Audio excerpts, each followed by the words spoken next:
Hollywood has always hidden its darkest tragedies behind bright lights, but few stories are as haunting as those of the legends who lost everything to alcohol.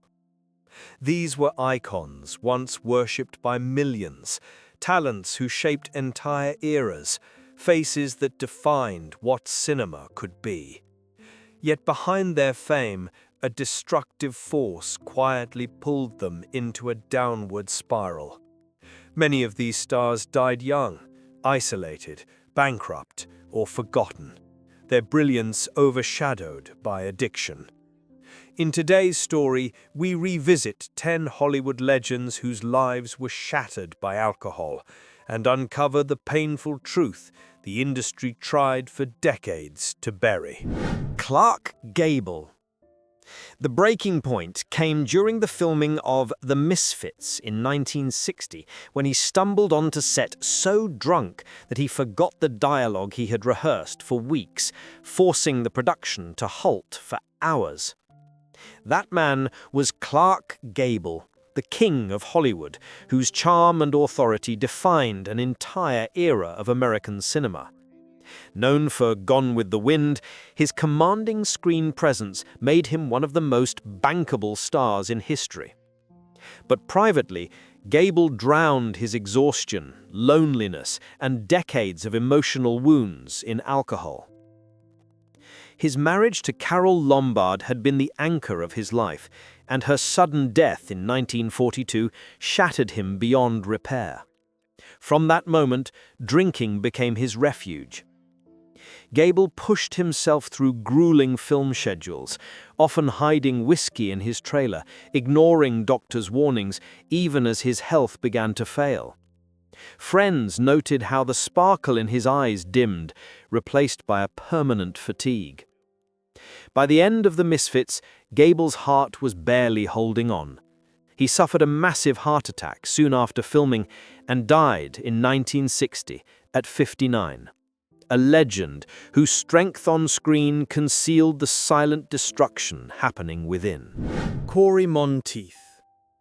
The world realized the depth of his downfall in 2013 when he was found unconscious in a Vancouver hotel room, surrounded by empty vodka bottles, barely breathing and dangerously close to cardiac arrest.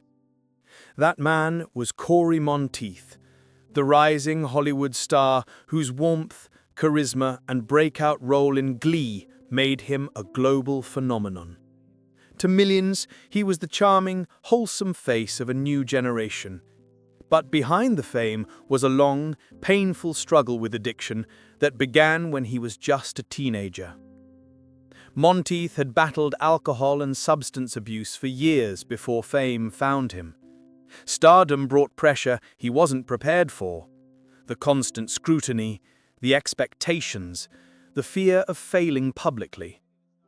Though he entered rehab multiple times and had the support of co-star Lea Michele, the cycle of relapse haunted him. Producers adjusted shooting schedules to accommodate his recovery, and friends noticed his growing exhaustion. On July 13, 2013, Corey Monteith died, at 31, from a toxic mix of alcohol and drugs, his body unable to withstand the spiral he had fought so long to escape. His death shattered fans worldwide, marking the tragic end of a life that had only just begun to unfold. Errol Flynn. The turning point came in 1955, when he appeared on live television so intoxicated that he slurred entire monologues, staring blankly into the camera while millions watched in disbelief. That unraveling performer was Errol Flynn, the swashbuckling superstar whose roles in Captain Blood and The Adventures of Robin Hood made him one of Hollywood's most enchanting leading men. His athletic grace, beauty, and charm defined the golden age, but off-screen he lived in a whirlwind of excess, scandal, and uncontrollable addiction. Flynn drank from morning to night, often arriving on set unable to stand, forcing directors to rewrite scenes or shoot around his condition. His reputation for wild parties, affairs, and legal trouble became as famous as his films. 3 marriages collapsed under the weight of jealousy, impulsivity, and alcohol-fueled rage. Financial mismanagement brought him close to ruin, and estrangement from his children deepened his loneliness. By the late 1950s, Flynn was physically destroyed. His liver, heart, and lungs were deteriorating, and friends described him as a ghost wearing his own face. In 1959, at just 50, he died in Vancouver, his body showing signs of severe alcohol damage. The world lost a legend whose charm could dazzle millions, yet could not save himself. John Barrymore. It was a disastrous night in 1949 that exposed the fracture he had tried to hide for years. During the filming of Under My Skin, he arrived so intoxicated that he couldn't say a single line, collapsing in front of terrified crew members. That man was John Barrymore, once hailed as the greatest American actor of his generation. Known for his Shakespearean mastery and magnetic screen presence, Barrymore carried the entire legacy of the Barrymore dynasty on his shoulders. But the wealth, acclaim, and constant spotlight only deepened the addiction that had already consumed his health and reputation. Alcohol turned him unreliable, volatile, and tragically unpredictable. Directors dreaded hiring him, studios considered him a financial risk, and his marriages disintegrated one after another. Estranged from his children and surrounded by enablers, Barrymore spiraled into bankruptcy and humiliation, performing in cheap productions simply to pay for liquor. Friends recalled a man who once commanded any room, now shaking, forgotten, and unable to remember the brilliance he had given to cinema.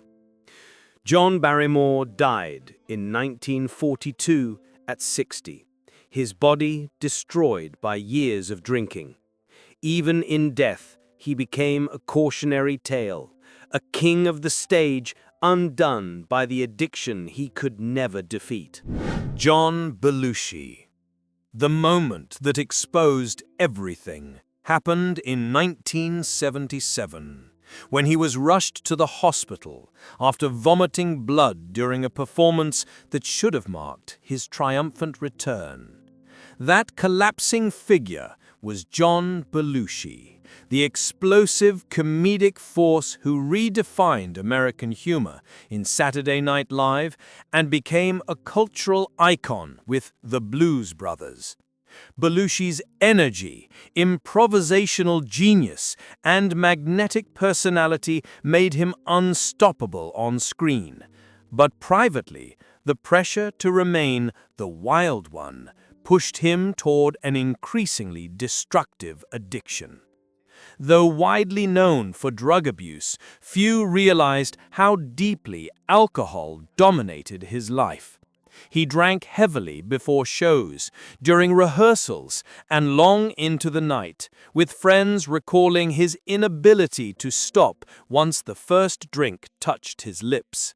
Fame intensified the cycle, endless parties, enablers, and the constant expectation to perform. His marriage to Judy Jacklin became strained under the weight of his addictions and erratic lifestyle. By the early 1980s, Belushi's body was failing.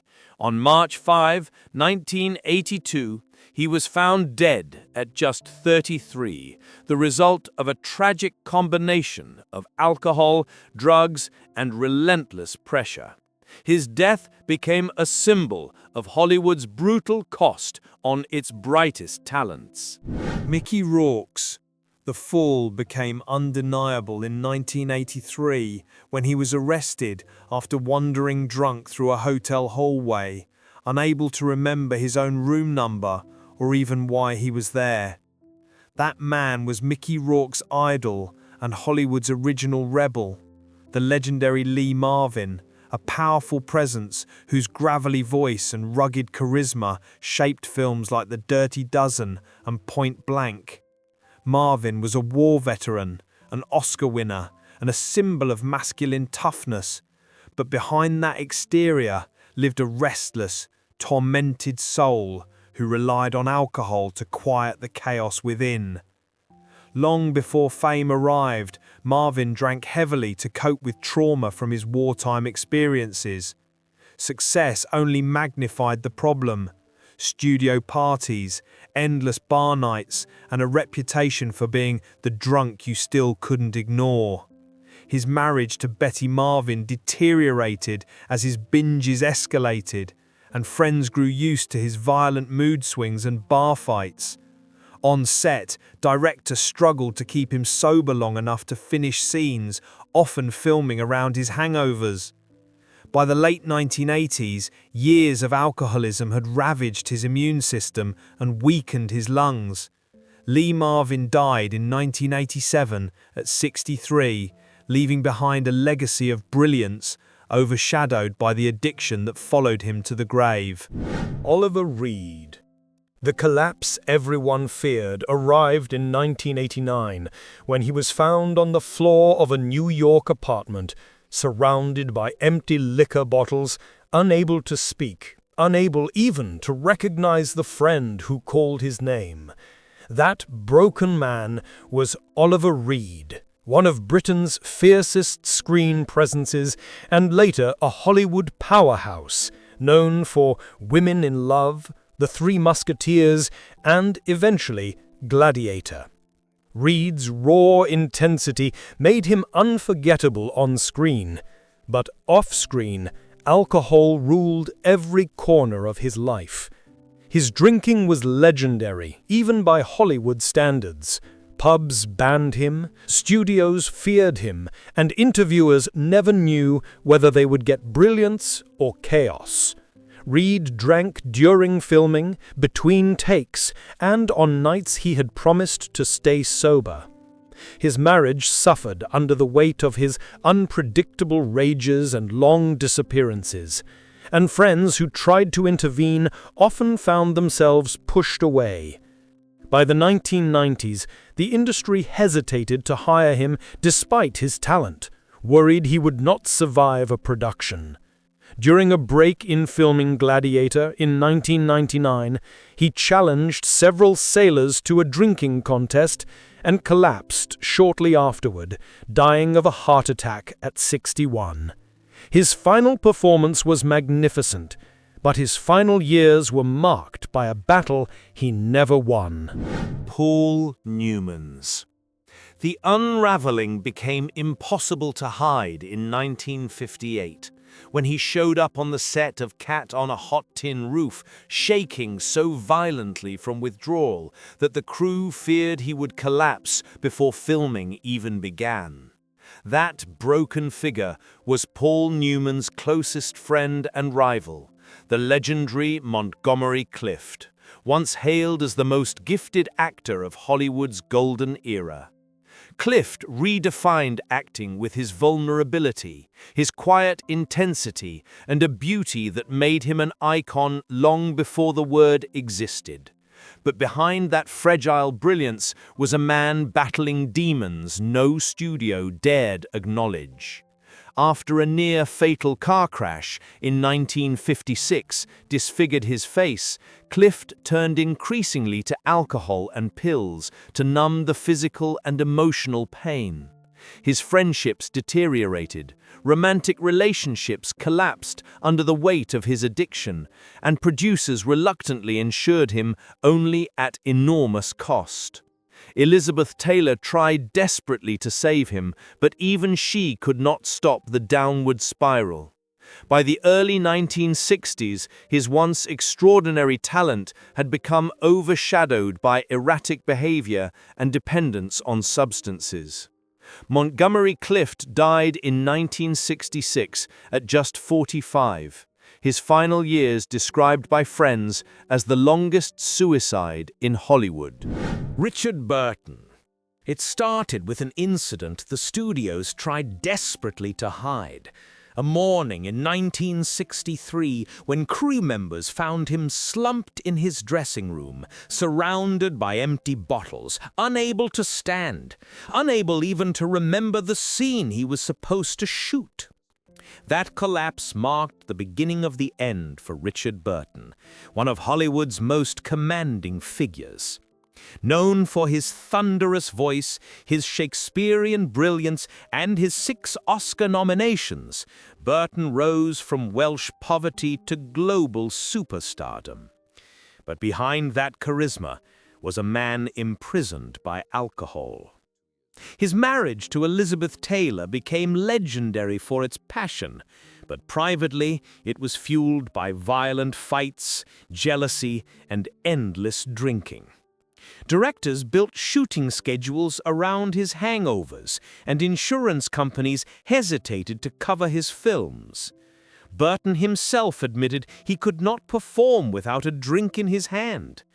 By the early 1980s, years of addiction had ravaged his liver and fogged his mind. He died in 1984 at only 58, brilliant but broken. A titan destroyed not by Hollywood, but by the bottle that never left his grasp. Richard Harris.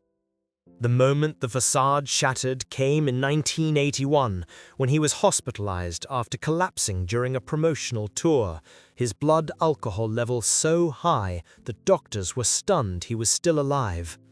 That man was Richard Harris, the Irish titan whose booming voice and volcanic charisma electrified films like Camelot, A Man Called Horse, and later the early Harry Potter series. Harris was born to be a storyteller, a poet, a performer, but he was also born into a culture of heavy drinking that would later consume his life. His addiction began in his youth and worsened with fame. Harris became infamous for his marathon drinking sessions, sometimes lasting days, leaving directors scrambling to control productions derailed by his absence or intoxication. His marriage to Elizabeth Reese Williams collapsed under the strain, and his relationships with his children suffered as his rages and disappearances became more frequent. Though he was capable of stunning performances, they came at a cost. A body ravaged by years of alcohol abuse. By the early 2000s, Harris was exhausted. In 2002, he died at 72 from Hodgkin's disease, his weakened system unable to withstand the final battle. His brilliance never faded, but neither did the shadow of alcohol over his life.